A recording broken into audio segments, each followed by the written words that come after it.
Merci à tous pour votre participation. L'équipe qui a réalisé ce travail au sein de l'atelier est une équipe pluridisciplinaire, Amélie Nourry, Éléonore Bouvier, moi-même Patricia Pelou, avec le concours d'Alain Beauregard, Christine Delahaye et Laurent Planchot. Donc la question à laquelle répond cette étude est quels seront les besoins en matériaux de construction demain dans le Grand Paris. Donc les besoins sont liés à la fois à des centaines de projets, donc la réalisation du métro du Grand Paris Express, les grandes opérations d'aménagement, évidemment 2024 avec la perspective des Jeux olympiques et paralympiques, et aussi tous les plans de rénovation énergétique sur le bâti existant. Donc c'est vrai qu'aujourd'hui, face aux crises écologiques et désormais sanitaires, les matériaux de construction se renouvellent. On est vraiment dans une période de changement où des solutions, à la fois des solutions les plus simples aux plus high-tech se développent dans l'objectif de minimiser l'usage des ressources non renouvelables et les émissions évidemment de CO2 notamment.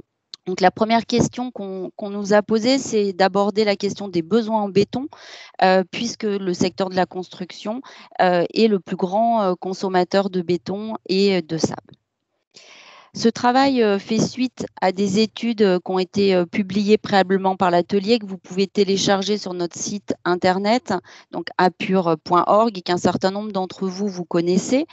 La première étude que vous avez donc sur votre gauche, c'est l'étude qui concerne la logistique des JO 2024, comment on se sert des JO pour être un accélérateur d'innovation sur la logistique des chantiers du BTP. La deuxième au centre porte sur l'économie circulaire, toujours dans les chantiers du BTP. Et puis enfin, le livre blanc d'évolution du site de la Seine à Paris, qui a été présenté au Conseil de Paris et qui met en avant l'intérêt d'une diversité des usages et notamment du mode fluvial pour l'acheminement justement des matériaux du BTP. Nos partenaires, donc en premier lieu la ville de Paris et Port de Paris, étaient particulièrement intéressés par un travail plus approfondi suite à ces 3 travaux quantitatifs sur les évolutions en matériaux avec une première approche qui concerne le béton.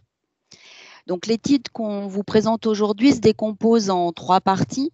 La première partie porte sur le maillage de l'infrastructure de production, donc à savoir les centrales à béton au regard des grands projets. La seconde partie élabore des scénarios quantitatifs à la fois à l'horizon 2024, 2030 et 2040 des besoins en béton au regard des filières émergentes et notamment le bois. Et enfin, la troisième partie traite de la question de l'insertion urbaine et paysagère qui est indispensable pour les infrastructures des grands services urbains en ville. Regardons tout d'abord le maillage des centrales à béton dans la métropole du Grand Paris et les surfaces à construire dans les années qui viennent. L'offre est constituée, tout d'abord, vous le voyez sur cette carte, de 59 centrales à béton dans la métropole du Grand Paris, avec un maillage de 39 centrales qui sont fixes, pérennes, et 20 qui sont mobiles, réparties dans les différents territoires.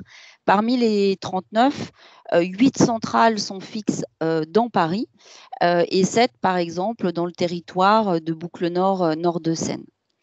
Les centrales mobiles, elles sont majoritairement sur les chantiers du métro du Grand Paris.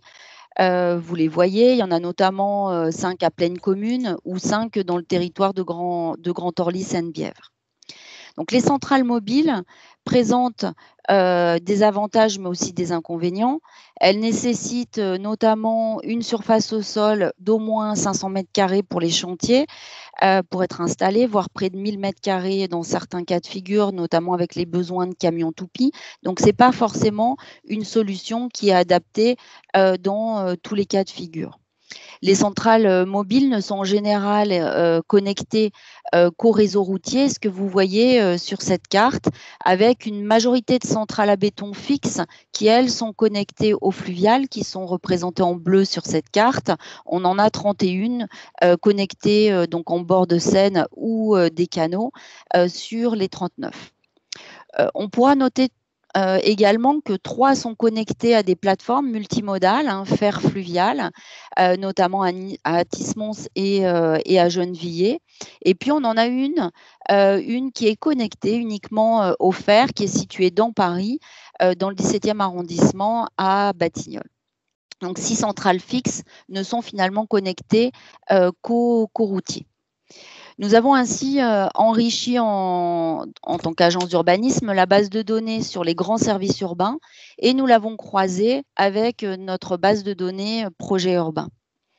Ce qu'on voit sur donc l'image suivante, ce sont les estimations quantitatives des besoins qui sont liés aux grands projets dans les ZAC et dans les projets de renouvellement urbain.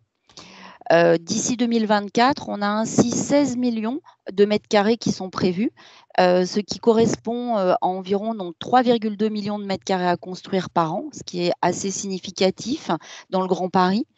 Et entre 2025 et 2030, les programmes de construction en ZAC et en projet de renouvellement urbain baissent un petit peu avec 1,9 million de mètres carrés par an à l'échelle de la métropole du Grand Paris.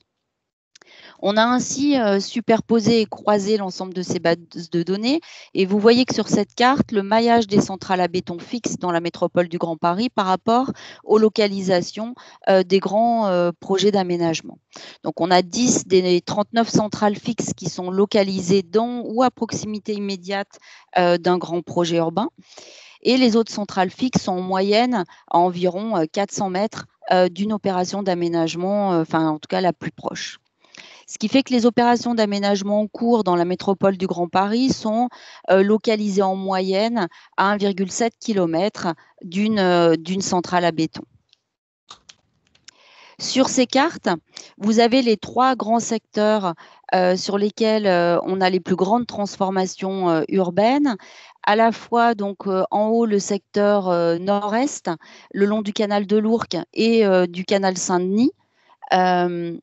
Qui figure donc sur cette carte avec un demi-million de mètres carrés qui sont prévus et qui nécessitent un peu plus de 210 000 mètres cubes de béton.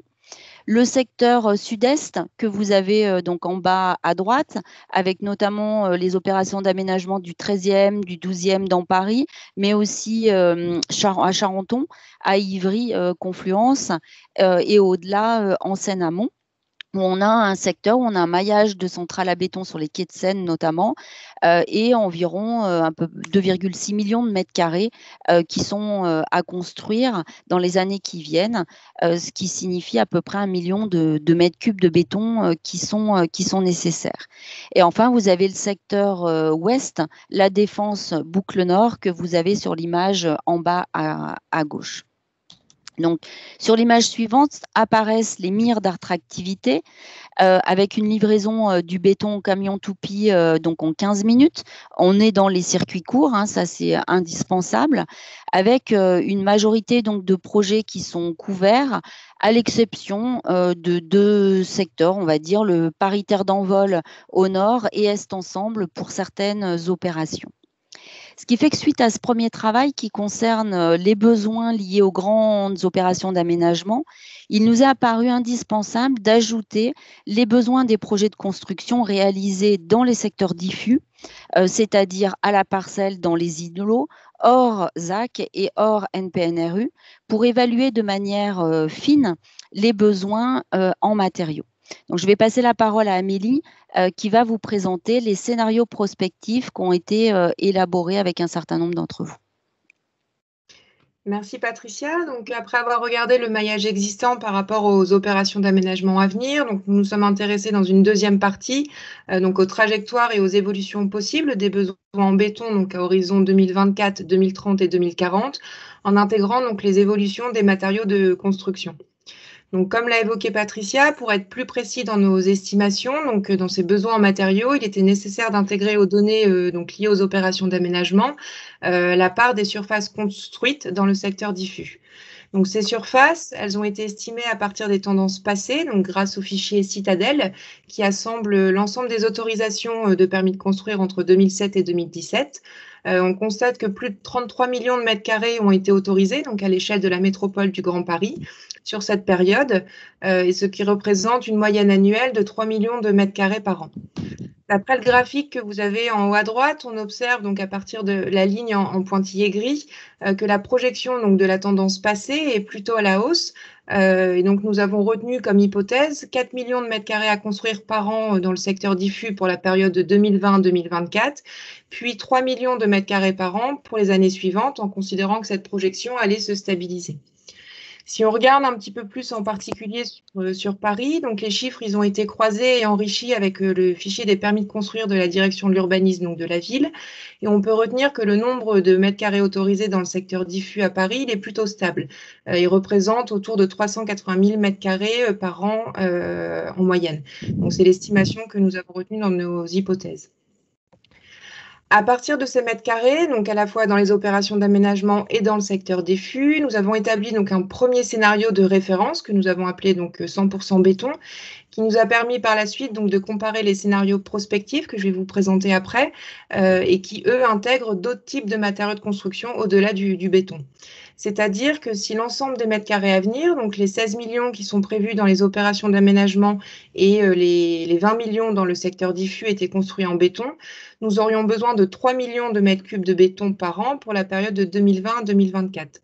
Donc, ces calculs, ils ont été élaborés à partir de ratios que nous a communiqué Elan Bouygues, et ils prennent en compte uniquement les besoins du bâtiment, donc excluent les besoins des espaces publics, des infrastructures, enfin des TP en général. En complément de la construction béton, nous avons intégré donc dans ces scénarios d'autres types de matériaux, et notamment le bois, donc pour la période de 2020 à 2024. Les hypothèses bois que nous avons retenues, donc elles sont issues de nos échanges avec Fibois, qui fédère l'ensemble des professionnels de la forêt et du bois en Île-de-France. Fibois a élaboré dans une démarche de co-construction avec des aménageurs, des collectivités, opérateurs fonciers, bailleurs sociaux et acteurs immobiliers d'Île-de-France. Donc un pacte bois biosourcé signé en novembre 2020. Vous avez l'ensemble des logos des signataires qui figurent à l'écran. Ces signataires donc, du pacte, ils se sont engagés à horizon 2025 à réaliser entre 10, 20 ou 40% de leur surface de plancher en bois ou en matériaux biosourcés. Et donc, sur la base de ce pacte, nous avons calculé l'ensemble des besoins en béton et en bois nécessaires à horizon 2024. Donc, sans rentrer dans le détail des calculs, ni l'explication de tous ces chiffres de ce tableau, mais vous avez l'ensemble des résultats que nous avons obtenus selon le niveau d'engagement des signataires du pacte. Ce qu'on peut remarquer, c'est que le besoin en béton, il reste relativement important, malgré l'augmentation de la part de la construction bois dans les chantiers. Ce qui s'explique notamment en partie par le fait que la construction bois utilise elle-même du béton dans ses réalisations pour des structures, les cages d'escalier ou cages d'ascenseur par exemple. Le premier scénario prospectif donc, que nous avons étudié, donc, il est bien sur la période de 2020-2024 et donc il intègre un objectif de réalisation de 10% des mètres carrés en construction bois. Cet objectif, donc, il correspond au premier niveau d'engagement du pacte bois biosourcé. Et d'après Fibois, donc, c'est un objectif qui est réalisable, en tout cas tenable à horizon 2024. Donc, selon cette hypothèse de 10% bois, le besoin annuel pour la période serait de 2,8 millions de mètres cubes de béton par an et de 128 000 mètres cubes de bois. Cette hypothèse, donc, elle peut paraître peu ambitieuse, mais elle reste cependant réaliste au regard de l'organisation de la filière bois telle qu'elle est consolidée aujourd'hui. En effet, en Île-de-France, il y a une seule scierie qui existe, donc qui est à Crécy-la-Chapelle dans le 77. Elle est en capacité d'absorber, pour vous donner un ordre de grandeur, 1% du bois coupé en Île-de-France. La filière, elle est davantage constituée à l'échelle nationale. Cependant, la France transforme seulement 50% de sa récolte de bois d'œuvre, le reste étant exporté et majoritairement vers l'Europe. Il existe néanmoins donc, de nombreux exemples de construction bois, évidemment, qui sont présentés dans l'étude sous forme de fiches bonnes pratiques qu'on a voulu mettre en avant. C'est le cas notamment de la tour Wood Up, qui sera livrée donc, fin 2021, début 2022 à Paris, dans le 13e arrondissement.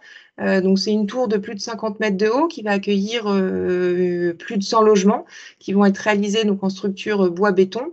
Et puis pour vous donner un petit ordre de grandeur, cette construction, donc elle nécessite un besoin de 10 000 arbres, soit 2,8 hectares de forêt française.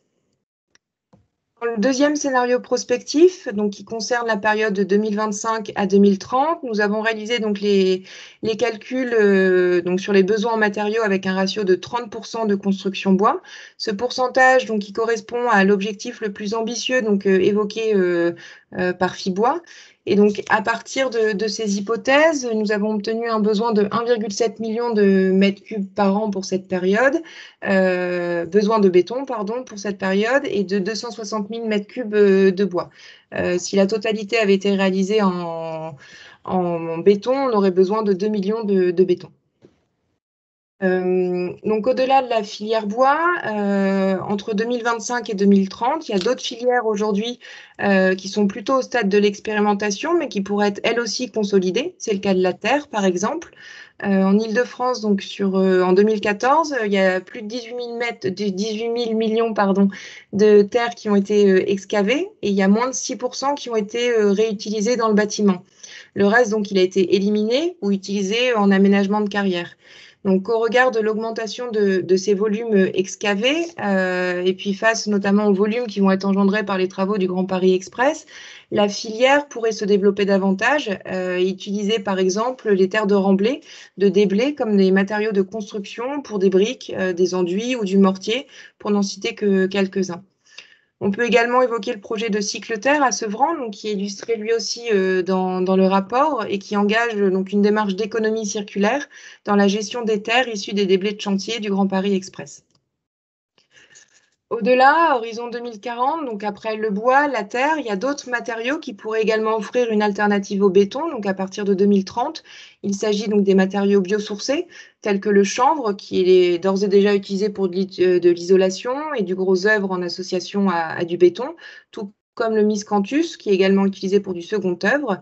Il y a aussi le lin. On pourrait citer le projet Bétolin qui mène des travaux de recherche sur des composites mortier-béton en association avec de la fibre de lin.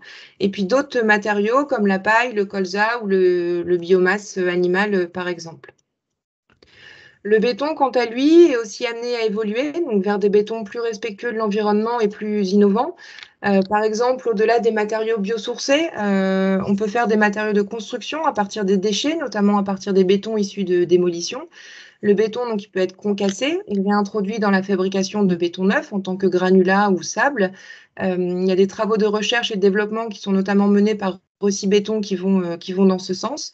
Il y a aussi d'autres déchets qui peuvent être introduits, comme issus de la sidérurgie, comme le laitier, qui, lui, peut être utilisé dans la fabrication du béton et plus spécifiquement dans la fabrication du ciment. On peut également citer des nouvelles gammes de béton qui sont moins consommatrices de CO2 et qui sont en cours de développement, comme la gamme de béton Exigi qui propose lui une réduction de CO2 de l'ordre de 70% en se passant donc au maximum de clinker, ou le cimentier Hoffman Green qui a déjà ouvert 2 usines en France capables de produire donc du ciment sans clinker, le clinker étant responsable de 60% des émissions totales du ciment. Et puis d'autres exemples sur des bétons qui existent déjà mais qui sont moins habituels, comme le béton drainant, donc des bétons plutôt innovants, ou des bétons renforcés en fibre textile. Au regard de ces besoins en matériaux, donc nous les avons croisés avec les capacités actuelles des productions de centrales à béton. Donc, d'après l'UNICEM qui nous a aidés dans ce travail, donc l'UNICEM qui est la fédération qui rassemble les producteurs de matériaux minéraux qui fournissent principalement donc le secteur du BTP. En 2018, les centrales à béton de la métropole du Grand Paris, donc elles ont produit 4,25 millions de mètres de béton, donc à la fois pour les opérations d'aménagement, pour le diffus et pour l'ensemble des travaux publics, donc ouvrages, espaces publics, infrastructures. On considère d'ailleurs que le bâtiment il représente la plus grande partie de ces débouchés, donc soit 70% de la production. Donc on a confronté par la suite donc, ces données de production des centrales à béton avec nos estimations. Cela correspond bien donc, aux besoins en béton présentés dans le rapport et dans le scénario de référence 100% béton. Donc soit un besoin de 3 millions de mètres cubes de béton par an donc, pour le secteur du bâtiment.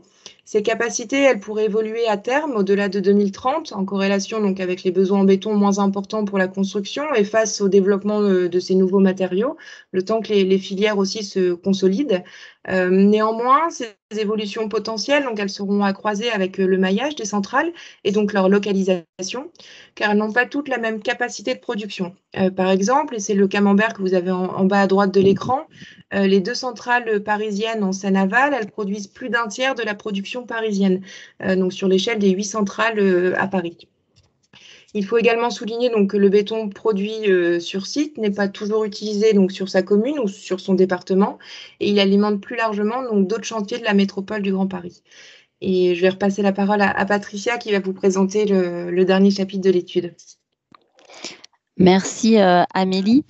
Donc dans le contexte d'une métropole qui est largement habitée, il paraît vraiment important de préserver du foncier pour les services urbains, dont le système d'acheminement des matériaux pour les nombreux chantiers du BTP que vous a présenté Amélie.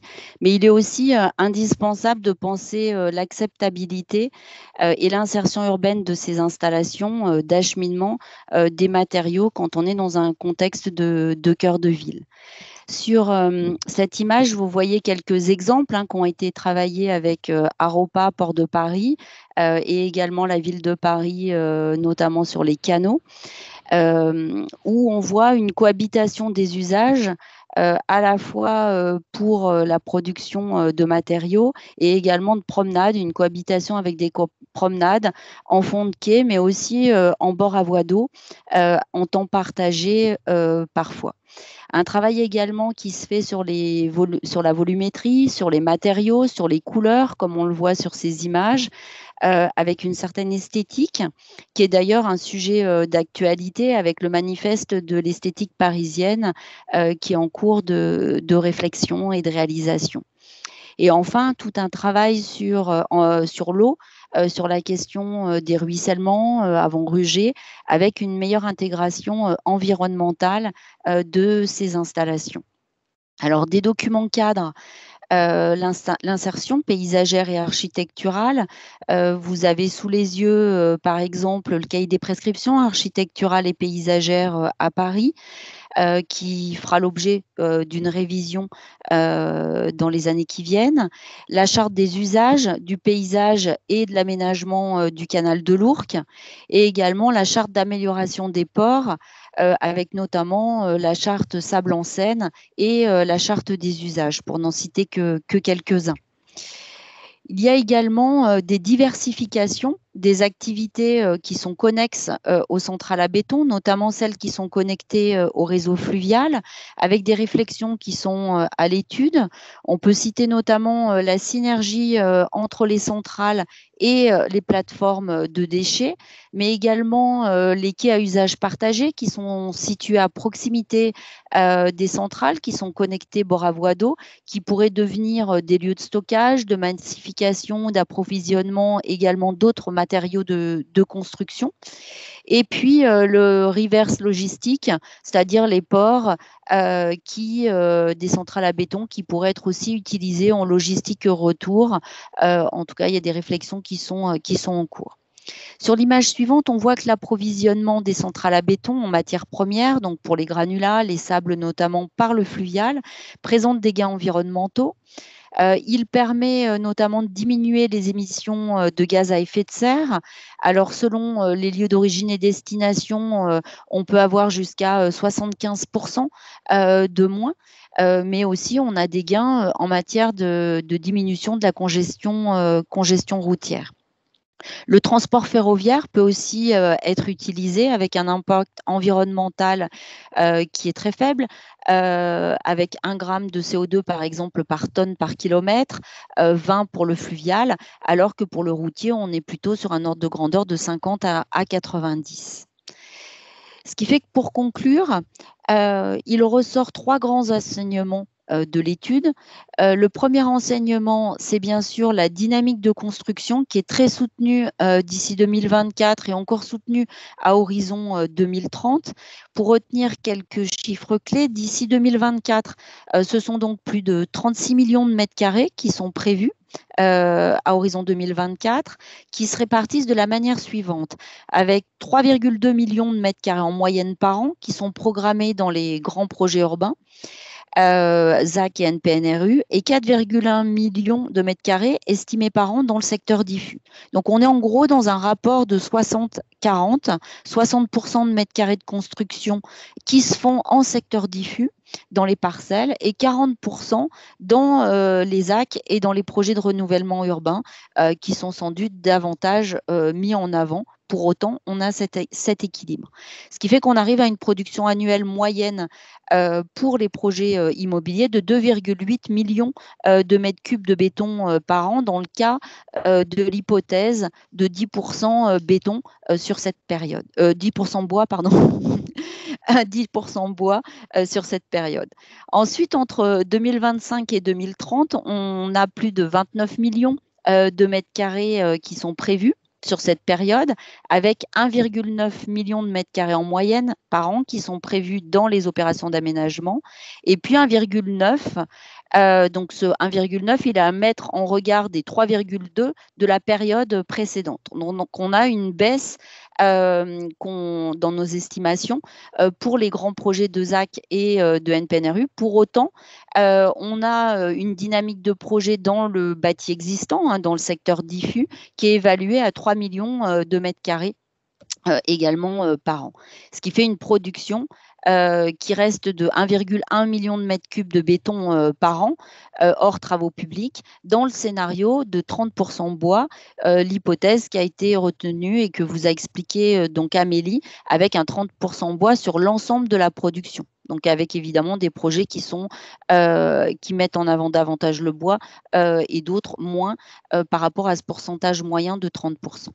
Le deuxième enseignement, c'est le fait que les besoins en béton sont peu à peu donc moins importants au regard du développement de filières émergentes, avec les alternatives au béton qui se développent, le bois, la terre, les matériaux biosourcés, mais dans des proportions qui restent limitées et qui ne permettent pas d'envisager évidemment la fin du béton.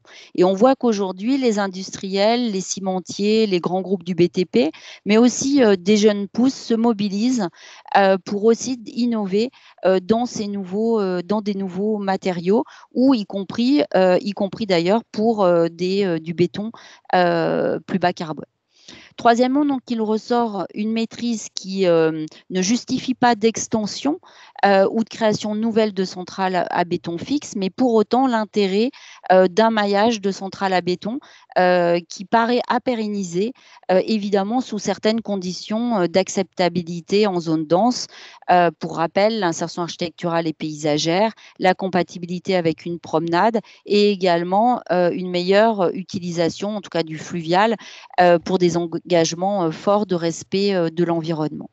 Ce qui fait qu'il ressort un maillage au sein de la métropole du Grand Paris qui pourrait être ajusté sans doute à partir de l'horizon 2030 en corrélation avec l'amplification d'autres filières qui restent aujourd'hui encore émergentes, donc avec des filières qui s'organisent comme la filière bois et qui nécessiteront de toute façon également des zones de transbordement et de stockage dans le cœur de la métropole. Donc, nous vous remercions pour votre attention et nous allons pouvoir passer à la séquence d'échange pour recueillir vos questions et vos réflexions.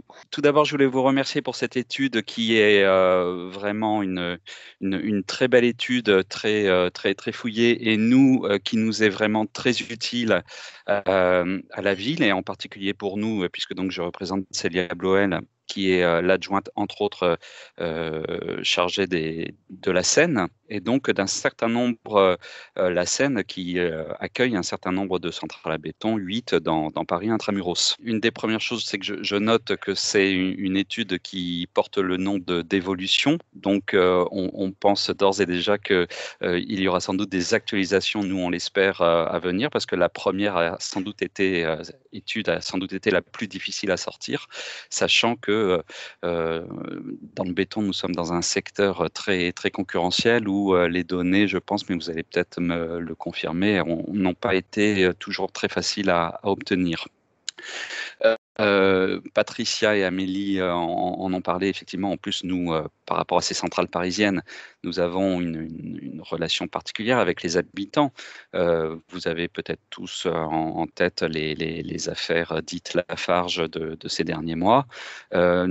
Parfois, ces centrales à béton sont dans des coins, dans des arrondissements qui autrefois étaient industriels, mais qui aujourd'hui, l'industrie s'est déplacée et est partie en grande couronne et des habitants nouveaux sont arrivés. Donc, on a des problèmes de voisinage qu'on essaye de régler, mais la volonté de la maire de Paris et de Célia Bloel, c'est tout de même de garder ces emplacements pour ces centrales à béton pour que la ville de Paris porte toute sa part à l'aménagement de la métropole.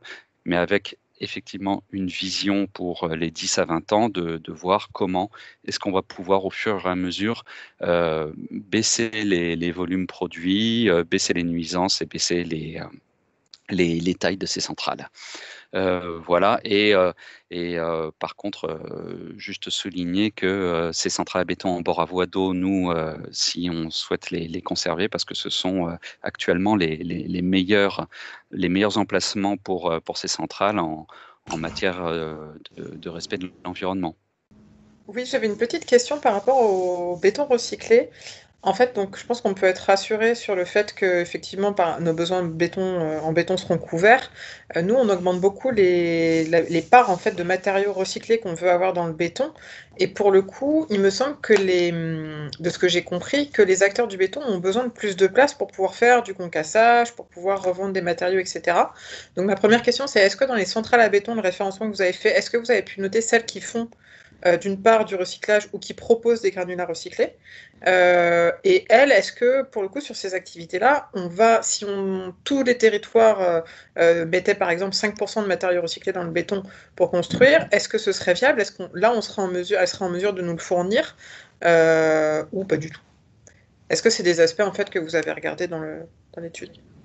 En fait, c'est en partie. Certaines informations, on les a obtenues. Ça, c'est des choses qui émergent. Après, c'est vrai que ça nécessite des emplacements et de l'espace pour pouvoir faire du concassage.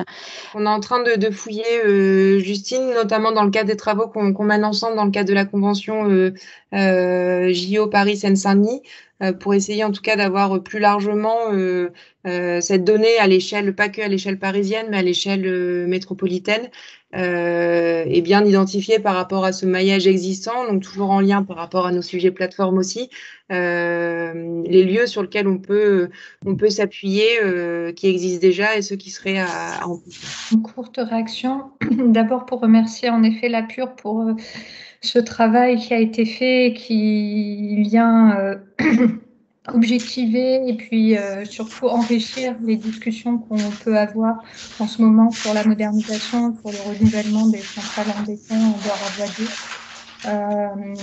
On voit donc que les besoins, même s'ils évoluent, et c'est normal, se maintiennent sur les 10 prochaines années. Et donc, ça nous conforte dans l'intérêt de conserver le maillage des centrales bord à voie d'eau, qui, comme vous l'avez rappelé, sont des centrales qui sont quand même quasi exclusivement approvisionnées par la voie d'eau, donc à plus de 90%, ce qui est d'autant de camions évités sur les routes. Donc ça, c'était la première partie. Expliquer aussi, vous en avez parlé dans votre étude, les limites des centrales mobiles, qui sont des centrales de plus petite taille, qui sont des centrales qui sont approvisionnées exclusivement en routier et qui n'ont pas du tout les mêmes capacités de production que les centrales à bord à voie d'eau, donc qui seraient à multiplier si on devait passer sur ce modèle-là. Et puis enfin, rappeler qu'au-delà de la question des centrales à béton de bord à voie d'eau, pour nous, ce qui nous semble important, c'est justement de préserver des quais avec une vocation logistique, en fait, qui puissent permettre à la ville de venir approvisionner en matériaux de construction, quels qu'ils soient, et que les quais ont vocation à accompagner cette évolution des matériaux de construction, du béton vers des matériaux biosourcés. mais que pour aussi les autres types de matériaux biosourcés, il faudra qu'on se réserve des quais logistiques qui permettent des opérations de chargement et de déchargement. Et qu'en tout cas, du côté de Port de Paris, comme l'a expliqué Christophe, on travaille à avoir une exigence renforcée en matière d'exploitation, en matière d'intégration architecturale et en matière de diminution des nuisances de toutes ces installations industrielles en bord de quai pour qu'on puisse vraiment avoir une mixité des activités loisirs et d'un maintien des activités logistiques sur les quais. Voilà, c'était simplement la réaction que je voulais avoir. Pour le concassage, je passerai bien la parole à l'UNICEM. Monsieur Fromentin a levé la main, mais en effet, il n'y a pas, à ma connaissance, de sites de concassage sur les centrales parisiennes. Par contre, toutes les centrales parisiennes utilisent du béton recyclé, mais qui est concassé sur les plateformes de Gennevilliers et qui est ensuite amené déjà prêt à l'emploi par voie fluviale sur les centrales parisiennes, si je ne dis pas de bêtises, mais Monsieur Fromentin, vous pouvez certainement être plus précis que moi. Avant de répondre sur la partie recyclage, on peut dire que la profession est satisfaite de la conclusion de l'étude, avec quelques nuances qui seront néanmoins apportées, puisqu'on envisage quand même le maintien des installations existantes. C'est retranscrit dans l'étude, c'est aussi dit par la ville de Paris, donc c'est plutôt une chose satisfaisante pour nous, parce que l'approvisionnement et la chaîne logistique de ces installations, elle est existante depuis plusieurs années. Elle s'est perfectionnée au fur et à mesure du temps avec le travail qui a été fait avec l'ensemble des partenaires. Et les avantages de l'existence de ces installations en bord à voie d'eau, ils ont été rappelés par Madame Sanchez. Ils sont indéniables, hein, en termes d'approvisionnement en matières premières et surtout aussi en termes de fourniture des chantiers par les toupies. Il faut bien avoir à l'esprit que écarter les centrales à béton du cœur de Paris, à la fois renchérirait les coûts de construction, et puis d'autre part générerait un trafic de camions beaucoup plus important, à la fois pour approvisionner les chantiers, mais à la fois pour approvisionner les centrales. Et c'est également ce qui est mis en évidence pour l'utilisation d'installations mobiles. Le deuxième point sur lequel je voulais dire un mot, c'est que la profession a joué le jeu, hein. Effectivement, on est une profession très, très concurrentielle, mais néanmoins, quand on s'adresse aux syndicats, on sait contribuer à ce type d'études. Donc, ça, c'est pour répondre aux propos de la première intervention. On a fourni les données statistiques rétrospectives sur 2008 à 2018. Malheureusement, on n'a pas de prospective. C'est un exercice délicat. Et puis sur la partie prospective que justement vous avez évaluée, c'est important de le dire, de le signaler. Il y a une partie des besoins qui n'est pas prise en compte, hein. Vous l'avez bien mis en évidence, mais néanmoins sur la partie travaux publics et puis également sur les projets de construction qui viendront peut-être s'ajouter au fur et à mesure du temps, ce sont des éléments qui ne sont aujourd'hui pas pris en compte dans l'étude, et donc peut-être qu'une clause de revoyure, je dirais, pourrait être utile dans 4 ans pour voir justement comment la filière bois ou la filière des nouveaux matériaux aura pris son essor, et puis quels seront ces nouveaux besoins qui seront générés. Et puis dernier point sur la partie recyclage. Effectivement, aujourd'hui, on fait pas des bétons recyclés, on fait des bétons avec des granulats recyclés. Et je confirme ce qui a déjà été dit, c'est-à-dire que les granulats recyclés sont produits sur des plateformes, alors essentiellement sur le port de Gennevilliers, mais pas que. Il y a un petit peu moins d'une centaine de plateformes de recyclage dans la région Île-de-France qui permettent d'approvisionner en partie ces centrales à béton. Toutefois, aujourd'hui, on est sur une filière qui doit se structurer parce que le recyclage est très structuré sur la partie travaux publics, et donc pour la partie usage, pour la fabrication de béton prêt à l'emploi, c'est un process de fabrication qui doit être très très maîtrisé, avec des caractéristiques de matériaux qui sont bien identifiées. Néanmoins, ce sont des choses qui se développent petit à petit. On voit dans les barges de granulats qui sont amenés sur les centrales à béton une partie de granulats recyclés qui servent à l'approvisionnement de ces centrales. Mais aujourd'hui, il y a une filière qui doit se mettre en place en travaillant aussi avec la partie travaux publics, comme je le disais, et puis surtout pour pouvoir stocker et avoir une homogénéité dans l'approvisionnement de ces granulats recyclés pour la fabrication de béton. Voilà ce que je pouvais dire donner comme élément de réponse. C'est vrai qu'en Ile-de-France, nous, on a pris le parti là depuis plusieurs mois maintenant de tirer la filière par la demande et par le travail avec les maîtres d'ouvrage et les aménageurs par le pacte bois biosourcé en Île-de-France, qui, voilà, comme l'a décrit Amélie, permet aux différents aménageurs et maîtres d'ouvrage de s'engager jusqu'à 40% de leur prochaine construction à être en bois d'ici à 2025. Mais pour autant, pour tout ce qui va concerner la production avec la filière industrielle, on s'appuie également sur la force du bassin parisien avec les régions limitrophes, où une partie de la ressource, une partie de la ressource francilienne va, et également où bon nombre de constructeurs bois sont situés et qui approvisionnent les chantiers du Grand Paris et de l'Île-de-France. Pour compléter ce qui a été dit, effectivement, là, la filière bois, bien qu'elle existe depuis très longtemps, elle est en pleine croissance. On a multiplié par 2 les surfaces de plancher construites en bois en Île-de-France sur ces 5 dernières années. Et viser 10% de construction bois pour 2025 est totalement envisageable.